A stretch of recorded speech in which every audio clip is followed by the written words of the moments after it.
بسم الله الرحمن الرحيم.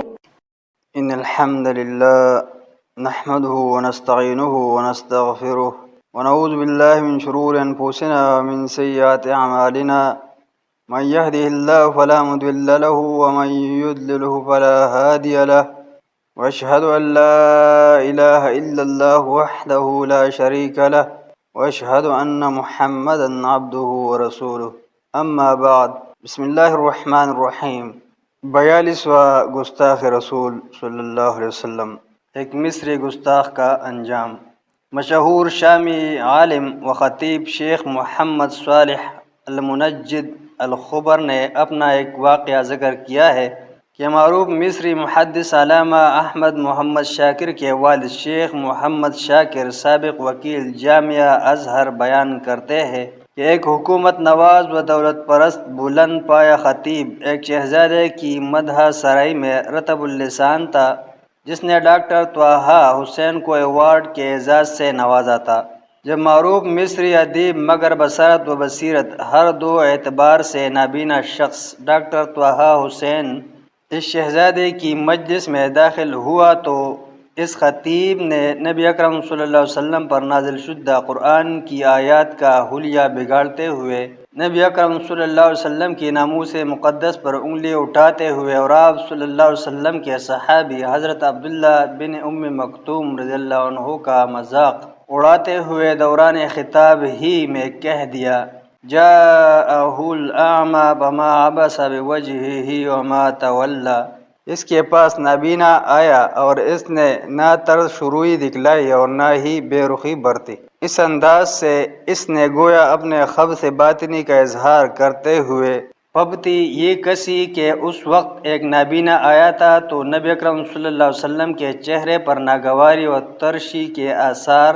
نمودار ہو گئے تھے، اور آپ صلی اللہ علیہ وسلم نے ان سے لاپرواہی و بے توجہگی برتی تھی. لیکن اس شہزادے کے پاس بھی ایک نابینا آیا ہے، مگر اس نے نہ تو ترشروئی کا مظاہرہ کیا ہے اور نہ ہی اس سے ناگواری و بے رخی برتی ہے. اس خطیب کو اپنے اس اہانت امیز جملے کا خمیازہ اس طرح بھگتنا پڑا کہ اللہ تعالیٰ نے اسے پکڑ لیا اور ذلت و رسوائی اس کا مقدر کر دی. پہلے امامت و خطابت گئی، پھر عقل نے بھی ساتھ چھوڑ دیا. علامہ احمد شاکر کہتے ہیں: اس کی وہ بے آبروئی ہوئی کہ میں اللہ کی قسم کھا کر کہتا ہوں کہ میں نے خود اپنی آنکھوں سے اسے قاہرہ کی ایک مسجد کے دروازے پر ذلیل و خوار ہوتے ہوئے ایک خادم کی حیثیت سے نمازیوں کے جوتے اٹھاتے سنبھالتے دیکھا ہے.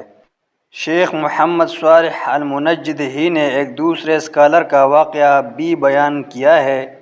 کہ وہ کسی مغربی ملک میں تعلیم حاصل کر رہا تھا. اس کے آخری امتحانات اور حصول سرٹیفکیٹ کا وقت آ گیا تو اس کے عیسائی استاد نے مطالبہ کیا کہ تمہیں اپنے مقالہ تحسیس میں اپنے نبی مکرم صلی اللہ علیہ وسلم کے خلاف کچھ لکھنا ہوگا. اس نے پس و پیش کیا تو استاد نے دھمکی دے دی کہ اگر نہ لکھو گے تو پاس نہ ہوگے اور نہ ہی ڈگری حاصل کر سکو گے.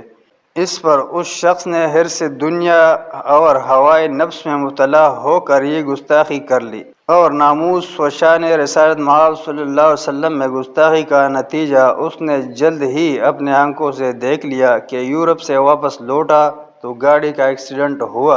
اور اس حادثہ میں اس کے سارے اہل خانہ، بیوی، بچے لقمہ اجل بن گئے. غرض ان سب گستاخان رسول صلی اللہ علیہ وسلم کا انجام انتہائی ذلت ناک و عبرتناک ہوا. 43واں گستاخ ایڈیٹر زندہ جل مرا.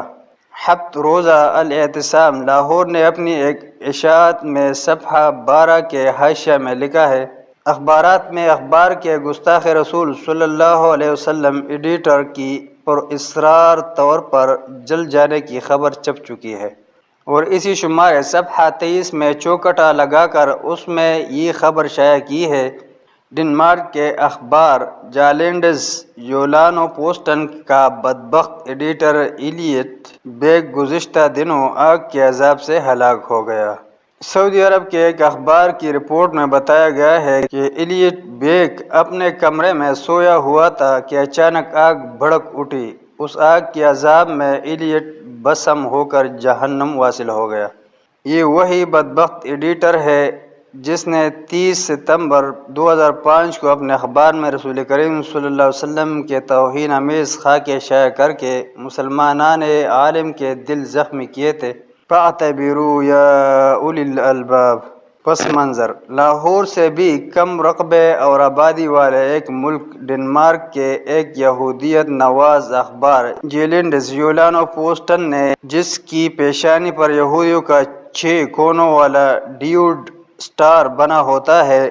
اس نے 30 ستمبر 2005 کو امام الانبیاء اور رسول صلی اللہ علیہ وسلم کی شان اقدس میں حد درجہ گستاخی و بے ادبی کرتے ہوئے آپ صلی اللہ علیہ وسلم کے 12 نازیبہ و دل آزار کارٹون شائع کیے تھے، جن میں ہی سے ایک میں نبی اکرم صلی اللہ علیہ وسلم کو امامہ مقدس میں بم باندھے ہوئے دکھایا گیا تھا۔ ایسے ہی بعض کارٹونوں میں آپ صلی اللہ علیہ وسلم کو اسلحہ کے ساتھ عورتوں کی جرمٹ میں کڑے دکھانے کی گستاخانہ جسارت کی گئی تھی۔ اس ڈینش اخبار کی اس گستاخی اور توہین رسالت کا پس منظر یہ ہے کہ اس ملک کی ملکہ مارگریٹ نے اس واقعے سے 10 ماہ قبل 14 اپریل 2005 میں سرکاری سطح پر اپنی بائیوگرافی سوانح حیات شائع کروائی، جس میں اس نے اپنی اسلام دشمن کا کھل کر اظہار کیا تھا، اور برلن میں ڈیلی ٹیلی گراف کے نمائندے ہنا کلیور نے 15 اپریل کو ہی رپورٹ میں اس ملکہ کا بیان یوں لکھا کہ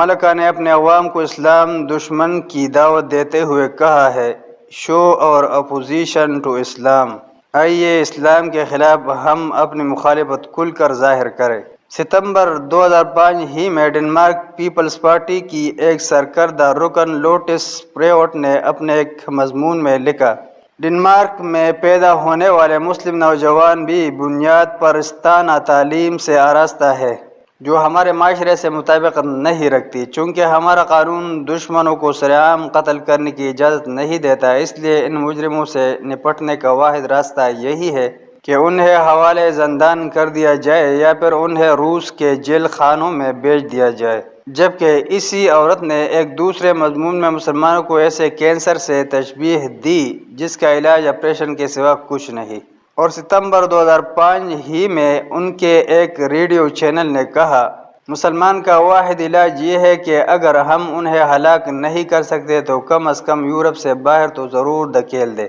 غرض پہلے اس ایک اخبار نے 12 کارٹون شائع کر کے مسلمانوں کی دل آزاری کی، مگر مسلم دنیا کا رد عمل نرم رہا، لہٰذا اس جلتی آگ کو مزید بھڑکانے، اس پر تیل ڈالنے اور مزید تیز کرنے کے لیے جنوری 2006 میں 22 ممالک کے 175 اخبارات نے انہیں دوبارہ شائع کیا اور 200 ریڈیو ٹی وی چینلوں پر انہیں دوبارہ نشر کیا گیا۔ حتیٰ کہ ہالینڈ کے ایک اخبار نے لکھا کہ ہم یہ کارٹون ہر ہفتے شائع کیا کریں گے تاکہ مسلمان ان کے عادی ہو جائے،